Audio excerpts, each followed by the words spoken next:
আজকে রাতে যে খাবারটা আমি তৈরি করছি সেটা আমার খুব পছন্দের একটা খাবার। এটা হলো নদীর ছোট মাছ। এই ছোট মাছগুলো না খেতে এমনিতেই খুব ভালো লাগে, তবে একটু ভিন্ন পদ্ধতিতেই রান্না করব।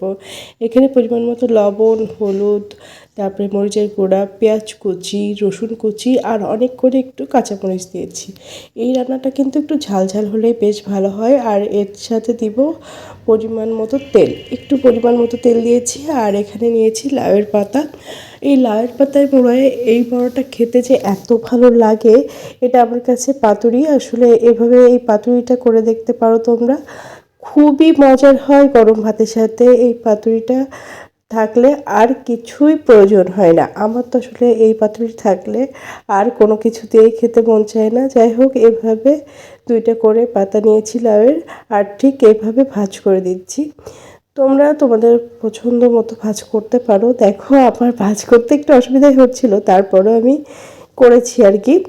এভাবে প্রত্যেকটা পাতায় আমি দুইটা করে নিয়েছি, আর এইভাবে ছোট ছোট মাছটা আমি দিয়ে দিচ্ছি।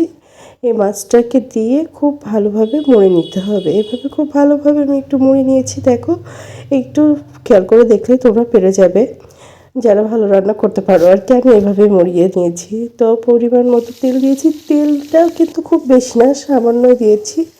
এখন পাতাগুলোকে দিয়ে এটা অল্প আছে আর কি রান্না করে নিতে হবে। আর এটা গরম ভাতের সাথে, বিশ্বাস করো একবার খেয়ে দেখবে এত মজা। আর যে কারোর খাওয়ালে তোমার রান্নার প্রশংসা করতে কিন্তু বাধ্য হবে।